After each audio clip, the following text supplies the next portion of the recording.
Clara Bennett had always believed that love, when true, could withstand anything: distance, silence, even time itself. In her quiet town of Willow Creek, nestled between snowy mountains and endless pine forests, life seemed predictable, almost frozen in place. She ran her late parents' bookshop, lived in the creaky house she grew up in, and walked the same cobblestone streets she had walked since childhood. From the outside, Clara's life looked peaceful, even enviable. But beneath the surface, she carried a wound that no one could see: a silence that had lasted 7 long years. Hidden in the top drawer of her desk was an envelope with her name written in Daniel Carter's familiar handwriting. Daniel had once been everything to her: the boy she had dreamed of marrying, the man who had whispered promises of forever as snowflakes melted on their hands. But one winter night, Daniel vanished without a goodbye. All he left behind was that letter with 5 haunting words scrawled on the front: "Open when you're ready to know." And Clara had never been ready.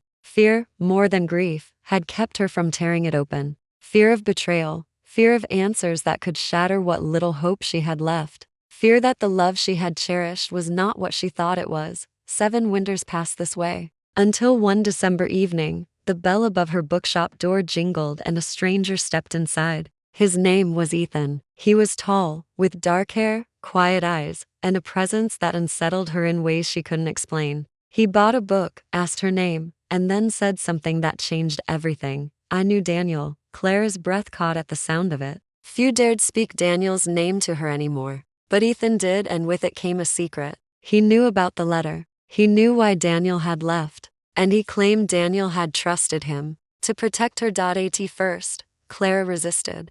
She had lived 7 years without answers. Why open old wounds now? But Ethan lingered in town, always nearby, always watchful. And when she finally broke and opened Daniel's letter, the truth ripped through her heart. Daniel had uncovered something dark in Willow Creek: corruption, threats, danger, and he had left not because he stopped loving her, but because he loved her too much. He had left to protect her. And in his absence, he had trusted Ethan to watch over her. The revelation twisted Clara's world. Her grief, once sharp, softened into something harder to bear: longing. She mourned not only Daniel's absence but also the love they might have had if the world had been kinder. And yet, as days passed, another truth emerged: Ethan, who had kept his quiet vigil, was becoming more than just Daniel's shadow. His patience, his sacrifices, his silent care for her, began weaving threads of something new. Clara resisted it fiercely, telling herself that loving him would be a betrayal.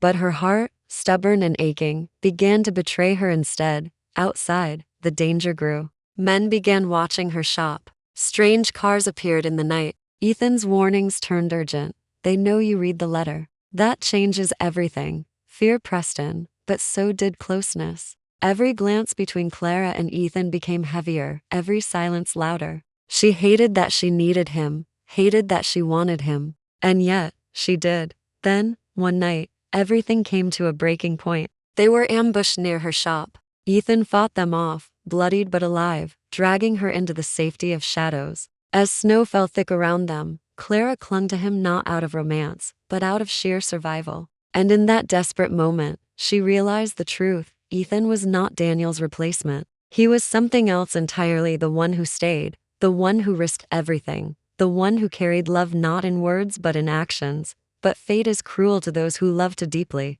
Just as Clara began to see her heart shifting, just as she began to believe in a second chance, the danger struck again. A final confrontation, a choice between her life and his. Ethan made it without hesitation. He shielded her, saved her, but at the cost of his own life. Clara held him as snow turned crimson around them. His last words were not of fear, but of peace. "Daniel loved you first. I loved you last. That will have to be enough." And then he was gone. In the silence that followed, Clara felt the weight of 2 loves: one lost to secrets, the other lost to sacrifice. Her heart was broken twice, but also full in a way it had never been before. Because love, she realized, is not measured by how long it lasts, but by how deeply it changes you. Daniel had taught her the courage to hope. Ethan had taught her the courage to survive. And though she would walk alone now, she carried them both inside her. On Christmas Eve, Clara lit a single candle in her window. It flickered against the frost,